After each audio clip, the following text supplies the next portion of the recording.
myself that it doesn't matter how technology changes, as it always will. I still have to say the right thing to the right person in the right place at the right time to influence behavior or belief. This is always going to change, always. I still have to say the right thing to the right person in the right place at the right time to influence behavior or belief. That will not change. Yes, I can speak louder. And I can do it this way too. They're loud.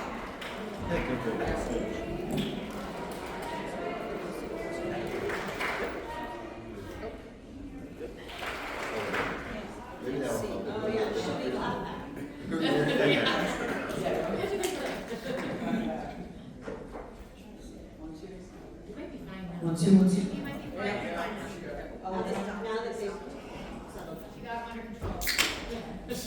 So, I'm being really ambitious today. This is what we're going to do today. We got lots happening. We're already, 10 minutes late. But I promise you. Does that work?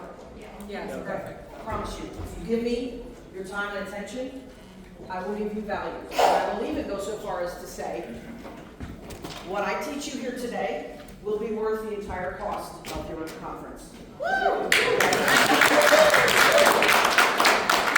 And you will tell me if I lied to you. I vouch for you. Yes. Wholeheartedly. All right, so I'm going to teach you how to make a referral engine, how to get to your aspirations. I want more of this. I'm going to teach you how to get there, and a content strategy. So most small businesses, this is kind of the marketing mix that they have. They do some social media, they do some paid advertising, they do SEO, they do referrals. They got all these ways to get leads. This is the market research industry. By a show of hands, how many of you get some part of your business from referrals? Hands up. Okay? Keep your hand up if at least 10% of your business is from referrals. Keep your hand up if at least 20% of your business is from referrals. 30%. 40%. 50%. 60% of your business is from referrals. 70% of your business is from referrals. Okay, you guys are 70 and above. Okay, that's a lot of income. A lot. So what do you do when your referrals dry up? What do you do? Anyone? What do you do? Go to a conference. Go to a conference. Okay. Hey, it's an action. It's a good action. What else? Network bids. Network. Look for open bids. Say it again. Look for open bids like government Oh, bids. contracting. Okay, RFPs, bids. Call your old clients. Call your old clients. Okay. Go ahead. Got an example. Teach a workshop or other type of thought leadership program potential. Great. Chris asked, it depends on what you're calling a referral, because is a repeat business from an existing customer a referral or not? Yes. Yes. I'm gonna say yes. All right, so I call larger marketing firms now. where you are now, you are praying and hoping to get referrals. You don't have a process. You just have prayer. Today I'm going to take you to a plan, okay?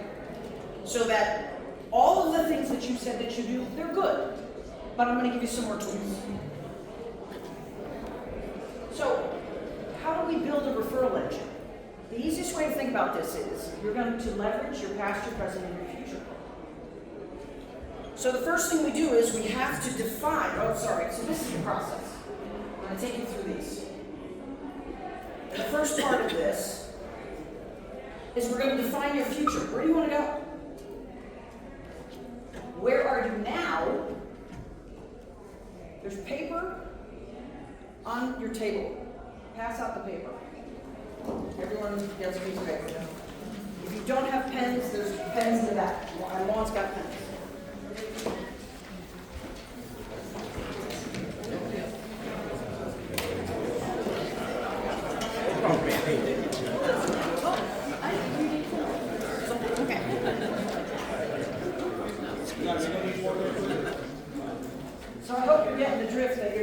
just sit here and veg. Take it all in. No, I'm working. I'm working today. All right, so your current income distribution. Now, I just, 100 grand, that was the easiest way to do it. I just, put some things up, focus groups, ethnography, you do this or other project, whatever your projects are. And whatever that income is. So I make $50,000 a year from ethnography, I make $20,000 a year from focus groups, whatever that is for you. So you're gonna draw a pie chart. And you're gonna estimate, 20% of my income last year was from X. 30% was from X. Doesn't have to be perfect, but I need you to start thinking about how do I actually make money? What are the projects that I do? And what percentage of what I'm doing is my income? So 20% is this much money, 20% is that much money. You with me?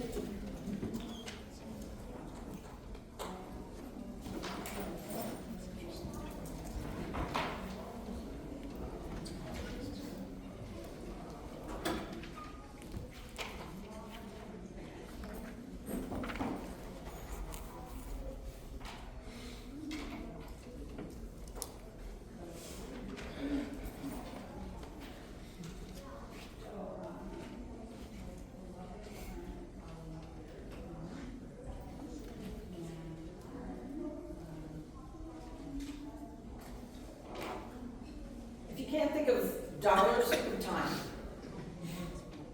I spend X amount of my week, my month, my year. Okay? If you have like a couple things down, that's all you need for the moment. Now I want you to think about your future income. How do you want to make money? Are you doing projects that you want to continue doing? And do you want more or less of those projects?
How are we doing? Good. Okay. So you should have now current and future. What we're going to do is look at the gap. What we're dealing with today is projects that I currently work on that I want more of. Because I'm sure some of you have projects that I don't actually do this kind of work yet, but I want to. I want to get into strategy. I want to get into whatever that is. That is a different class. I can teach you that, but we don't have time for that today. What I'm teaching you today is how to get more of what you already have. Okay? So you're going to analyze the gap. Because there's some things that you're doing that you want less of, and some things that you want more of. The less is easy. Take less. The more, that's what I'm going to teach you today.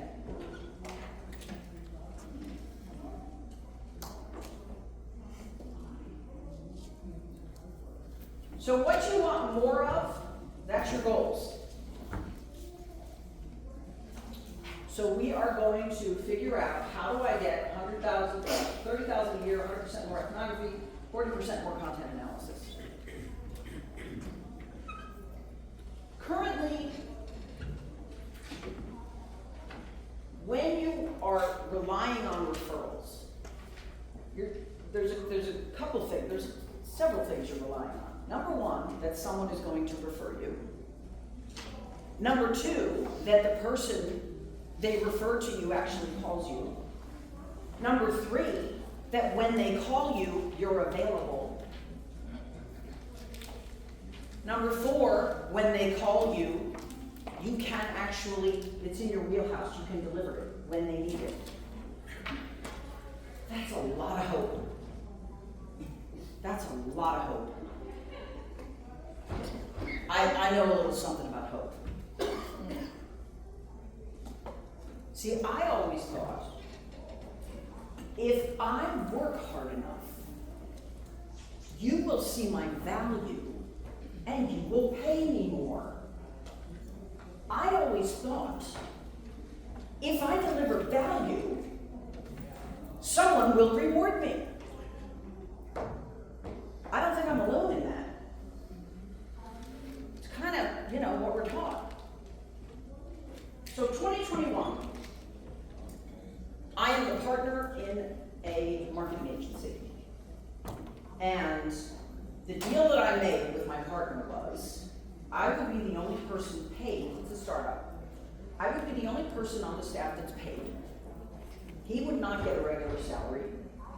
And in exchange for this, I would take 1% of the company, and he would have 99%, but I was getting paid. And I thought, you know what? I'm working at home. I'm choosing my own team. I'm choosing my own projects. He's out selling. Yes! I'm in, because I know I can deliver value. He's gonna see that I'm, hitting it out of the park. We're gonna grow. He's gonna give me more money. He's gonna give me more of the business. 2021 in Colorado, a landmark thing happened. They passed a law called salary transparency. You cannot post a job in Colorado without also posting what the salary range is. That law changed my life. Because I started to look at job postings and discovered, oh, so for my skill set and my experience, I'm not, $20,000 underpaid as I thought I was, and I figured, I'm working at home, I don't care. I wasn't $30,000 underpaid. I was $100,000 underpaid. At first I was furious with my partner.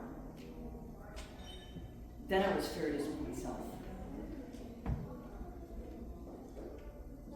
And then I had to say, you know what? I will work hard enough, and then you'll see my value, and then you'll reward me. That's the problem.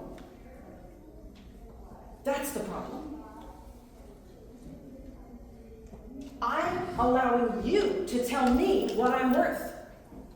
And why am I doing that? Because, I don't know how to fish. I'm always going to be at the dictate of someone else if I don't know how to fish. I got to find a job. I got to find a client. How do I do that? Nobody's hiring. There's 2,700 people that are better at this that are pitching them. Right? So I figured out I have to learn to fish. Because no one is going to see my value. No one's going to magically go, you're worth $1 million a year. You're worth $500,000 a quarter. No one's going to do that. I have to. So this is what I'm learning.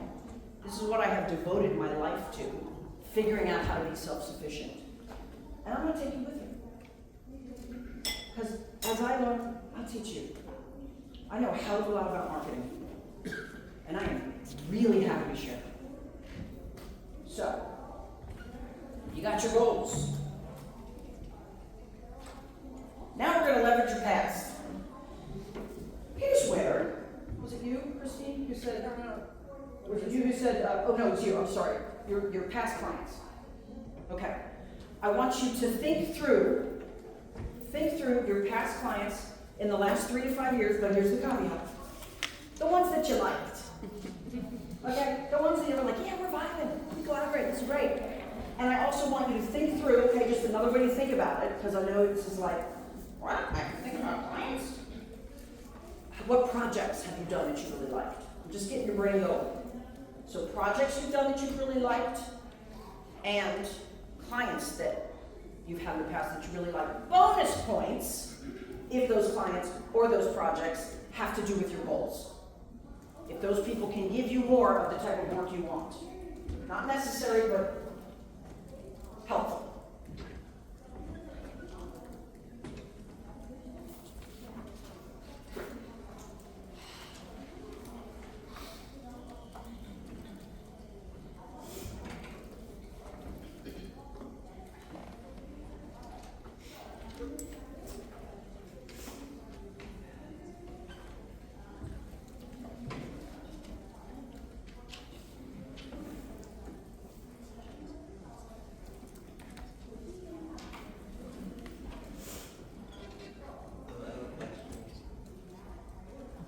Another way to look at it, yeah. What if you like the client but it's not lucrative? Like the client but not lucrative, great question. Is there a possibility that they could be lucrative? Are they connected to people that could be lucrative?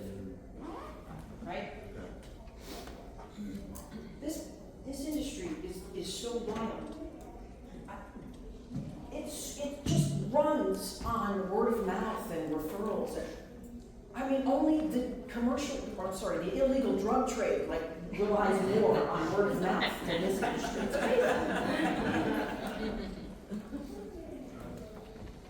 Okay. So, here in this instance, okay, hopefully you saw this in this, where we're talking about, you worked with William Murdoch. He was at Toronto Constabulary. He did IDIs. You know, oh, he's moved on to SpaceX. Okay, we figured that out. Now I'm trying to get you to think about the types of projects and the results. So I'm having you do 2 things here: people and projects, and results here. Like, what did that project do?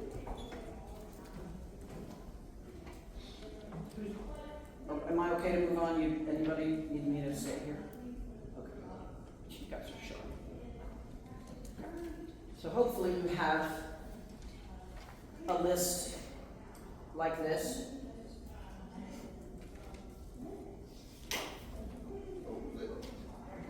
Okay, so at the end of this, there's going to be a QR code, and you're going to be able to download these worksheets.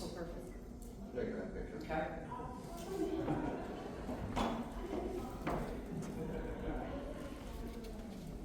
Now this is where we're getting crafty. And I actually couldn't really do this with a lot of audiences, but because you guys are market researchers, I think I can do this, because this is where it gets a little intricate. So William Murdoch is now at SpaceX, and you want to connect with him because you think he could be a good referral source or a good source of projects. But instead of emailing him and saying, hey Bill, just wanted to say hi. Got any work I think you think I might be right for? Awkward. Nobody wants to write that email, and nobody wants to read that email. So what I'm going to do here is give you a much more powerful way to fish. You're going to think through, and what I'm saying, go to Google, go to AI, go to LinkedIn. You're researchers, you know how to do this. What is William's biggest problem? Well, he's in aerospace. And in aerospace right now, they're having a hell of a time getting talent. So now you, market researcher, say, how would I, as a market researcher, solve that? Could I give him information, case study, white paper, infographic, something that would solve his problem? Karen Walker, she's got a problem with rapidly changing consumer preferences. I bet some of you have already solved that problem for somebody else. So you're thinking about them, what's on their mind, what they're up against. So do a little brainstorm for me here.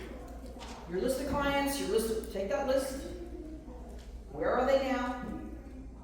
And then their biggest challenge. What do you think their biggest challenge is?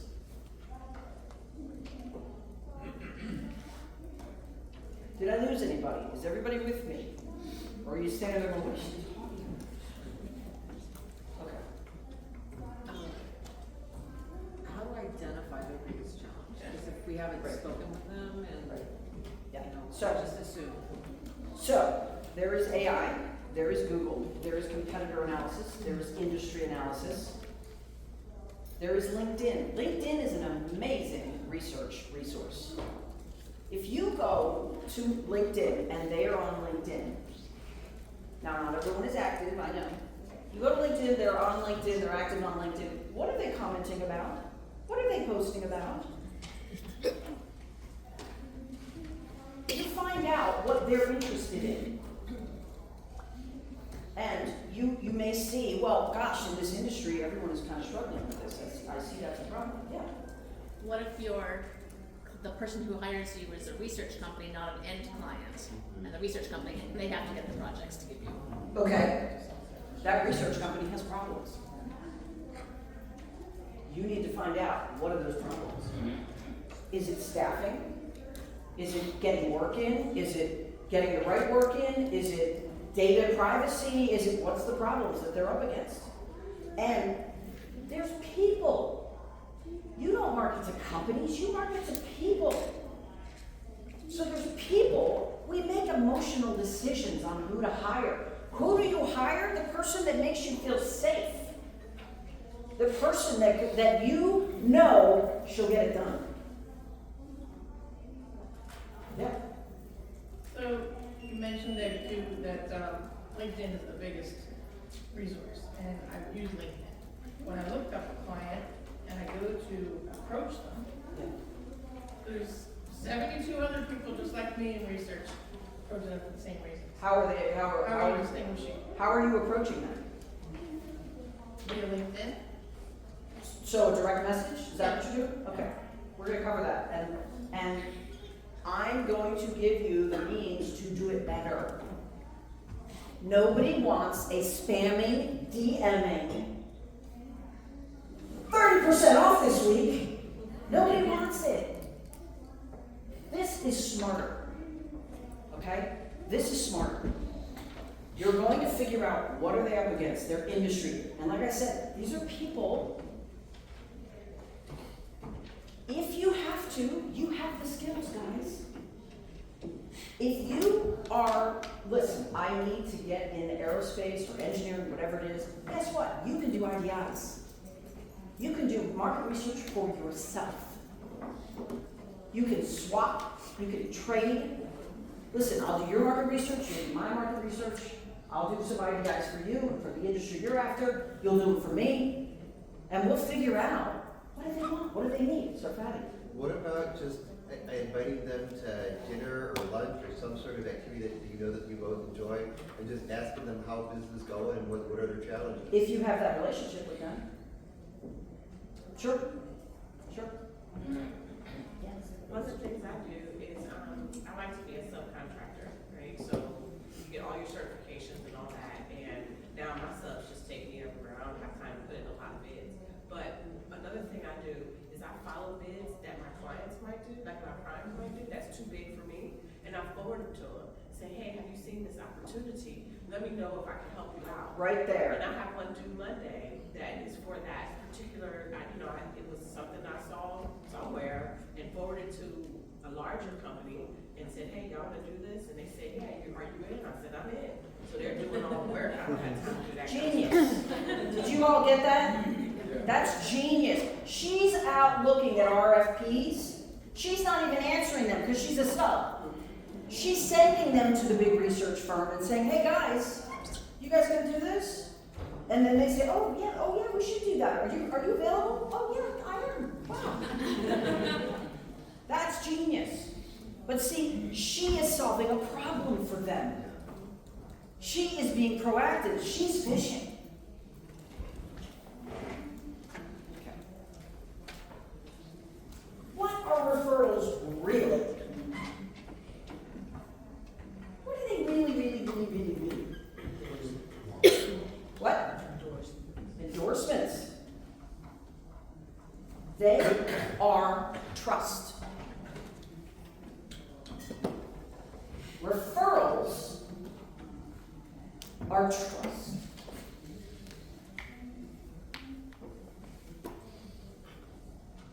You are in the currency of trust.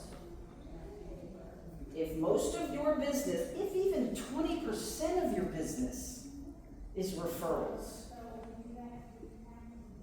currency of trust. So, what are trust signals? Here's some easy ones. They got 5-star reviews. You go to a website and they say 20 people have this in their cart. That's a trust signal. We are, secure and safe and protected, and we've got 100% guarantee. These are trust signals. This is what tells someone I'm safe here. So now you have to create your own trust signals. Because people make decisions emotionally. They're going to pick the person to work with that makes them feel safe. So, I'm calling out 4 different ways to create a trust signal. Number 1, relevancy. What are they up against? What's their challenges? That's relevancy. Number 2, subject matter expertise. What have I done that has solved that challenge? Right? Authority.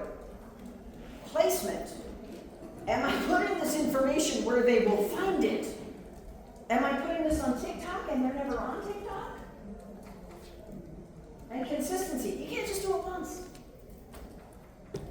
You gotta keep doing it. And you gotta assume they didn't see it the 37 other times that you posted it or you sent it. So those are your mechanisms. Those 4 things. You're gonna work those 4 things. Here's how. So, what in-depth information would solve their problems? She came up with, quick and easy, hey, here's a job that you could do. I'm gonna send it to you. What information would solve their problem? So, William Murdoch, he's got talent shortages. So maybe the content that you come up with is discover what your talent really wants from an employer. The top 10 things, please. Sometimes when I see my clients, they have a job opening for some of the work that we do, I'll call them on the phone and say, hey, while you're looking for this person, do you need anybody to fill in the gap? They might hire you for 3 or 6 months to do what they do until they get that person on board and up to speed. And I've had that happen a lot to me as well. Okay, next time I'm just gonna give you money. No. No, I know, I'm being. So did you all hear that? She didn't hear. Okay, here, I want you to.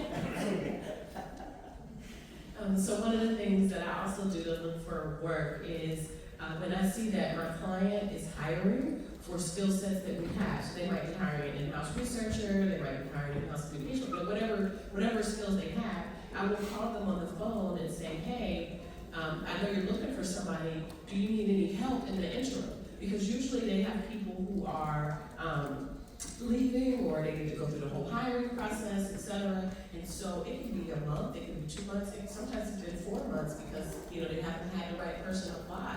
So that has been an opportunity for me to get new business as well. But one other thing I'll tell you is follow the money. Like if you read, does everybody get like their American Journal, business newspaper in your neighborhood? You need to be reading that thing religiously. That in the minutes of like your government Council meetings. council meetings, if you follow the money, I can't tell you how many contracts I've received because our city or our county has received a large grant. I call them and say, hey, you need some help? They're like, oh my God, this thing is due. I don't know what I'm gonna do. It's usually late. Look, can you bill me now and do the work later? I mean, those kinds of things. Yeah, I mean, they have these deadlines, right? So if you call them and tell them that you have expertise in this kind of work, they can, you know, assign work to you or whatever. But I mean, those are just some ways that I can take 10 more, but. She is anticipating their needs. Yeah. She is understanding what they're up against. You guys should do a roadshow. If y'all, if anybody. I told her she's a plant, she's a regular. I just told people, I do healthcare, or I do this, or I do that, I do whatever, I do people, right? So you can talk to people in aerospace just like you can in healthcare, right? And so I encourage us to stop thinking that you only work with this industry and that you work with this type of people. And that will help you kind of expand your reach. But there's a lot of money out there in transportation right now because the transportation bill just passed. So all of our cities and communities are looking at rebuilding. That they need a whole lot of research. Yeah. I have 3 transportation contracts right now. Thank God I do, because the other ones from the other departments that are being closed now are being canceled. So Her eyes are open. you got it. And she's anticipating, and she's looking at it not just, well, I do this, and so I'm gonna go back to the same people that I've always gone to because I just do this. She's anticipating, she's looking at, she's fishing. Okay, brainstorm. Where your people, where they are now, what their biggest challenges are, take a guess until you can do some real research.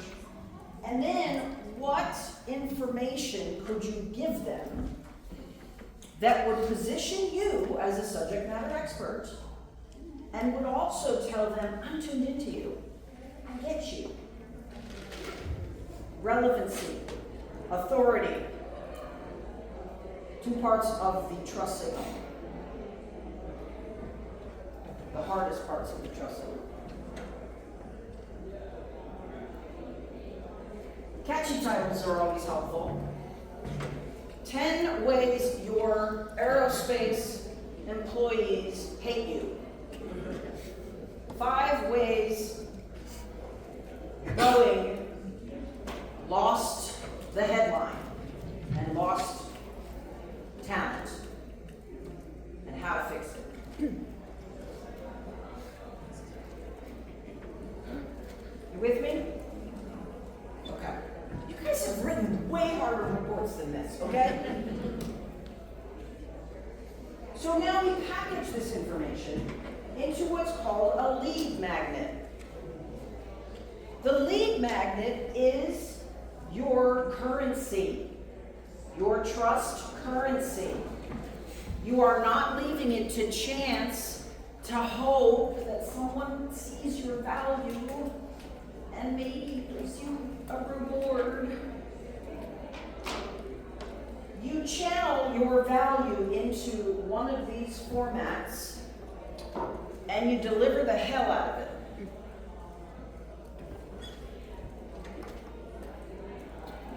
Case study. So the first thing you're going to say, first of all, yeah, I've worked with a lot of companies, but I can't tell people who I've worked for and what kind of work I've done. It's proprietary. It's secret. First of all, if it's 5 years old, you probably can. Secondly, if you just talk about a CPG company, a bathroom product, yes, you can. Because what we're looking for is, what are the problems that you solved? Not the particular brand. What's the problem you solved that they're up against?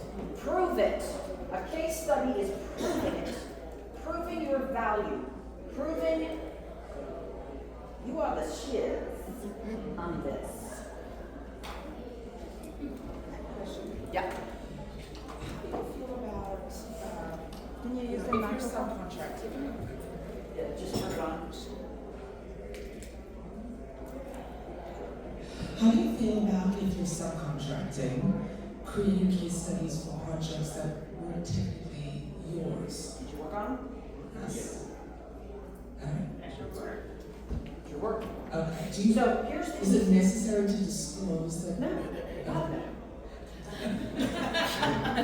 But if they want to be a it's important to understand how to be a subcontractor, I do. But some of my clients like to know if you've done some work before, so it just depends on your client. Yeah, Yeah, but no, not necessarily. sorry about it. I was gonna make, the counter argument, if you mentioned that you Give him the subbed. mic. Thank you. If you mentioned that you subbed for the company, that could be a good PR for them, right? That could help strengthen that relationship, so it could be pros to say, I subcontracted through this and this firm, if you wanna give them credit. It could be. If the credibility for you is, hey, I've worked for Nielsen or I've worked for whatever, right? If that's a credibility, trust signal, use it. Okay, so there is, write this down, AFFOR-AI.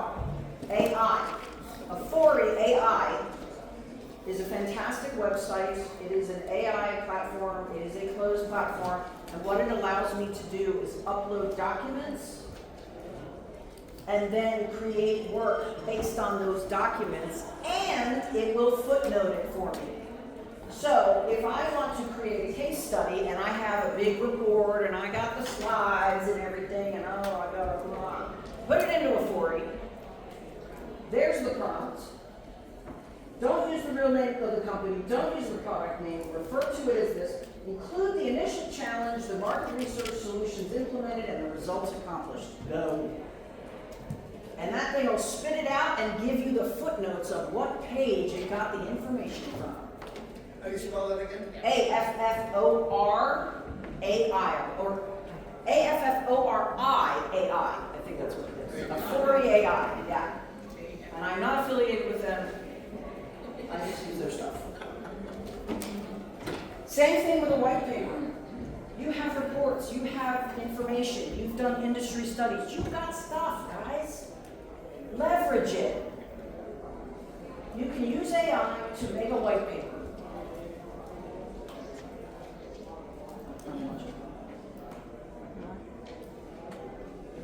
If you have a process or methodology, use an infographic. People love infographics.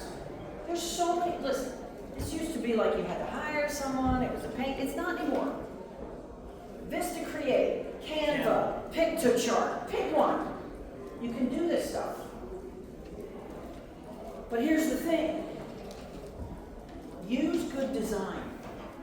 You do not want to put a document in front of someone that is so much information. Oh my God, I don't want to read that thing. I'm tired of looking at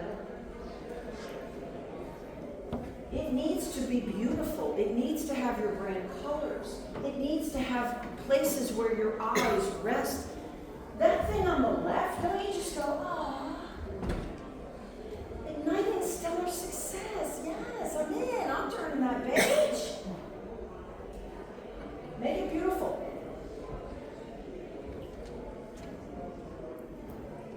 It's surprisingly easy to create a webinar. You have a list that's in front of you. You have a list in your database, in your email list. There are folks in your LinkedIn. There are folks that would benefit from a panel discussion, from a reading of a case study, from a review of a white paper, a how-to, a demo, a Q&A. You send out invitations. You say, we're meeting at 3 o'clock next, 3 Saturdays from now or whatever. The people show up. And even if they don't, you tape it. And then you slice and dice that video and you put that out on LinkedIn for the next 6 months. You have content. You have subject matter expertise. You have to leverage it. All right, the present. I'm not telling you anything here you don't know.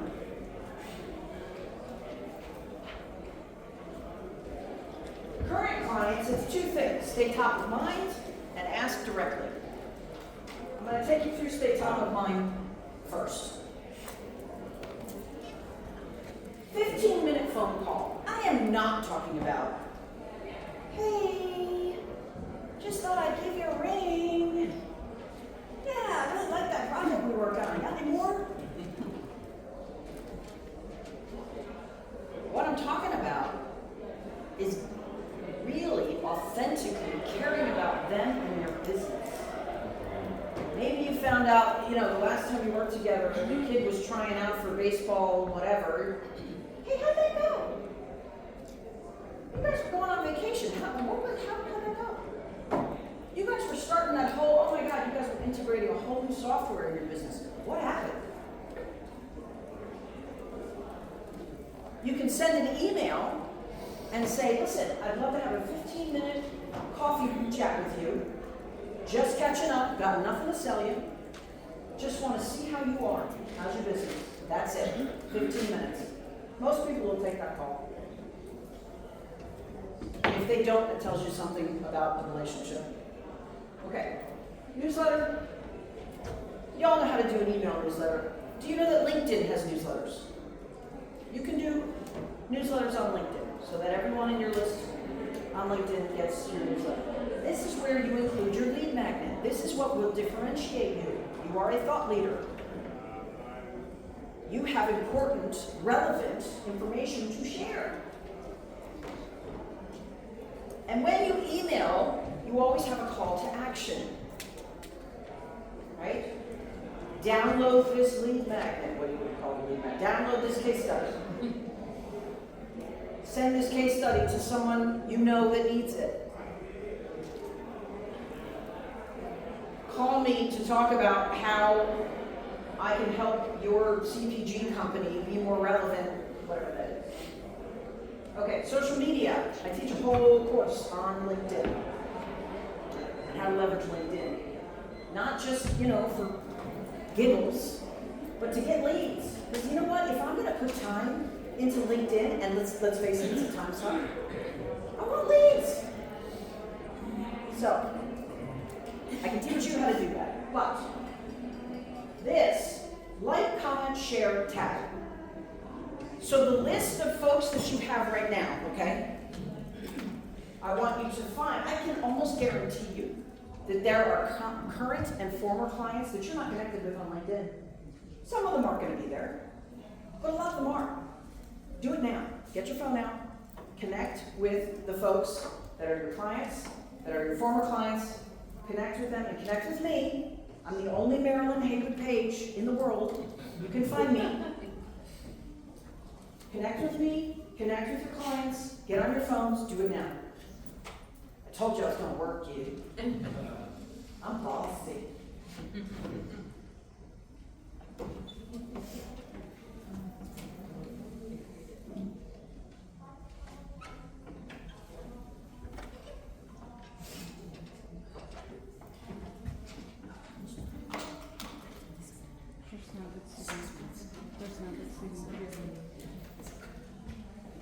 Oh, you don't have good signal here? Yeah, I live in there. No. Well, Brett says. Okay. No conference internet at the Okay, guys. Well, then here's what we're going to do next. If you can't get into your LinkedIn,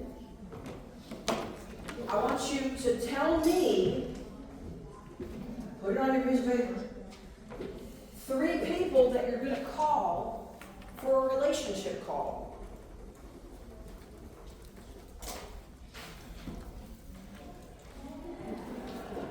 And you can be strategic and say, you know what, this feels awkward, man. I don't know. It feels a little awkward. I haven't talked to them in a year. So write a list of topics that you could cover. And when you ask them, you say, 15 minutes. That lets everybody off the hook.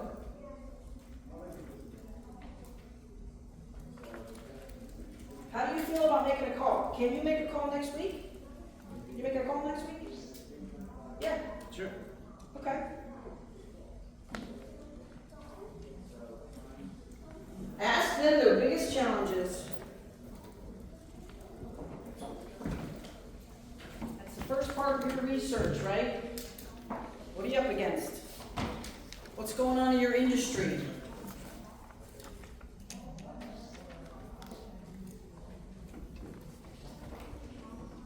ask directly.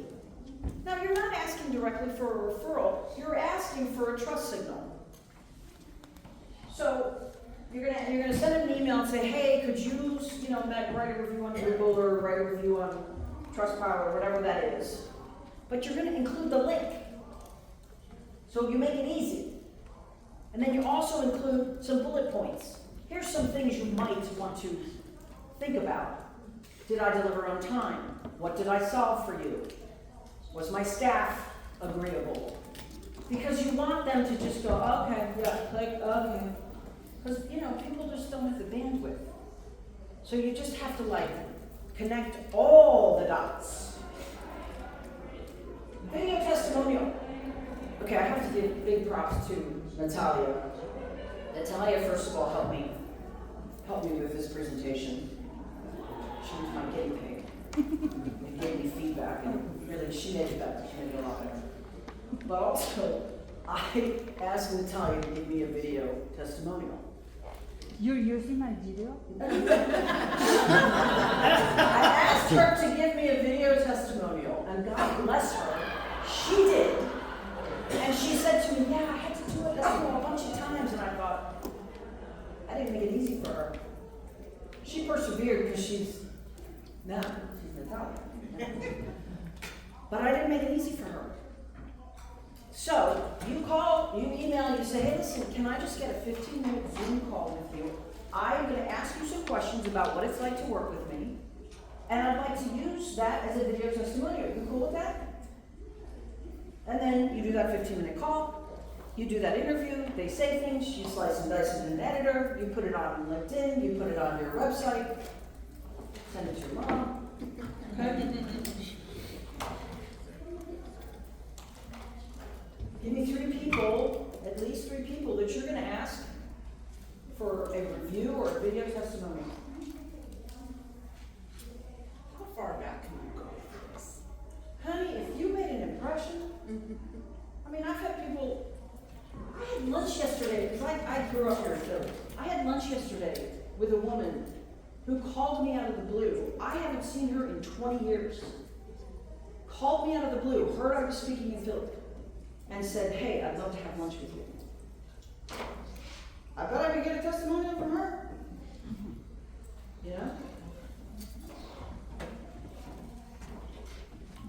At least one? Did you write down at least one for me? Alright. Guys, this is the gas in your referral engine. List of target clients, list of their challenges, content topics, list of people you're going to call for a relationship call, and the list of people you're going to ask for a testimonial. This is the gas in your engine. Now, we're going to light a spark. 2 more steps. This is the ignition. You schedule it. You put it in your schedule. Because if you don't, you won't do it. And then you have an accountability partner. What does that mean? What do you mean an accountability partner? So every Thursday at 11 o'clock, I meet with John. We have a Zoom meeting. The first 5 minutes of that meeting, he tells me what he's working on, and it has to be on his business. Not for his clients, he's working on his business. And I tell him what I'm doing to work on my business. Guess what I worked on? This. Okay? Then we go and we work for 50 minutes with the sound and the video off. Then we come back at 5 minutes before the hour, and he says, hey, I did this, and I say, hey, I do that. And we do that every week. That's an accountability partner. You are sitting right here with people who have been in this with you, who can be your accountability partner. Get an accountability partner. I ain't kidding. Because if you don't, you're not going to do it. This is the gas and the ignition. Depending on a job, on an industry, an administration, a culture, a society, depending on someone else for your living sucks. Waiting for someone to say, you're valuable, I'm gonna pay you more. It's a myth. I learned it the hard way several times because I had to, I was done.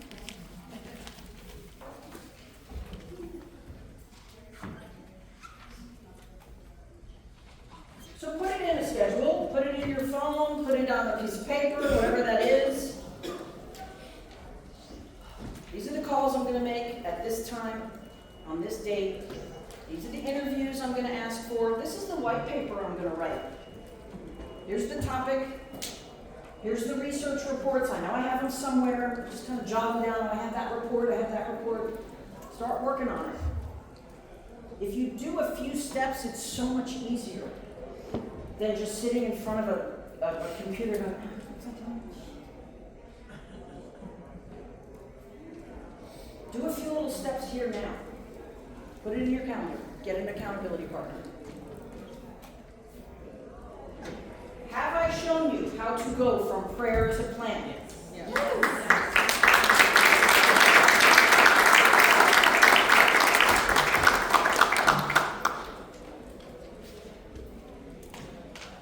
Most people start a small business because, it's like, woo, as they throw it on. Because, you get, I lost my job, I started a small business, oh, my father left me the business, oh, well, we get into it. Like, for most people don't just go, I gotta start a small business, but, and then you're like, okay, I got sort of a brand, I don't really get a lot of, I get some referrals, I have no leads other than referrals, I have some leads. This is the how. So I'm giving you a context of what we did today. What we did was number 5. There's 9 steps to creating a strong brand and consistent leads. Kristen was in my LinkedIn class, Meredith was in my LinkedIn class, of how to generate leads through LinkedIn, because, it's a time suck. I want my money's worth. Okay, that's just the context of how to strengthen your brand, and because it's a roadmap. Because what happens with marketing is it's like all these smoke and mirrors and like, you need SEO, you need social media, and you're just going, this is how you do it.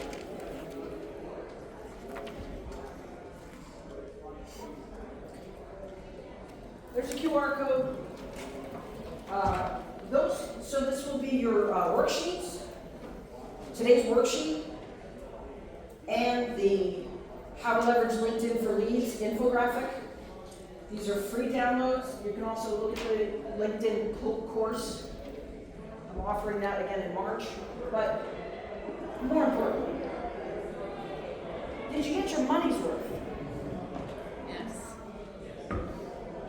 Do you know how to fish? Yes. Do you have the means to be in control of your value? Yes. Yes. Yes. And I want you to notice something. This lady right here, she knows how to fish, and she's still here. She's still learning. Thank you.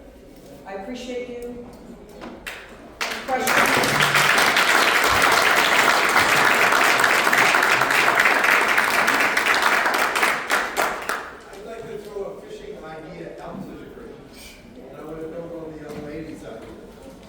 Give you a microphone first. Oh, everybody can hear me, right? No. Oh, okay. So I want to build on the young lady's idea about fishing.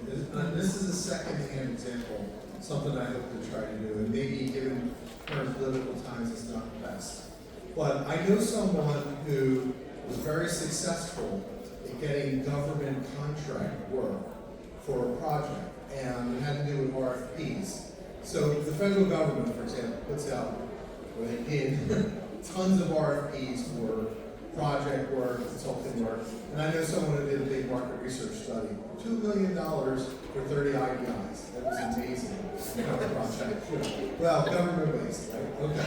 But the point of the story is how they got that work. So what they said is if you wait till the government puts RFPs out on sam.gov, I guess Yeah. it is. Yeah, the government website for work. If you wait till an RFP comes out, you've already lost that RFP. What they did was they found out by talking to people in the government, and I guess you can do the local government, state government, local council, whatever, they found out who was developing an RFP for some work. And they helped that person develop the RFP. So they didn't have no guarantee that they were getting that work, but ultimately they were awarded that work. So doing a little fishing work, again, we're one of the young lady that didn't catch game. Find out who's in your neighborhood, your community, your state, your local county, or the federal government, who's building an RFP. Use your skills to help them build that. You stand a good chance, maybe, getting rewarded that with that RFP. That's all I want to Great, say. no, it's great. And I know somebody did, I didn't do it, but I will do it. It's getting crafty. You have to get crafty. You have to think things through, just like you do for your clients. You do this already. Any other questions? Guys, you've been amazing. Thank you.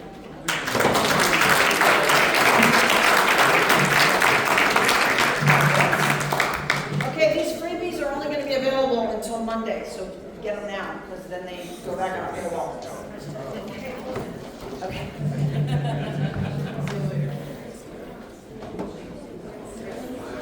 Lindsay!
How do I stop this? Oh gosh. Marilyn, can you stop? Can you stop it?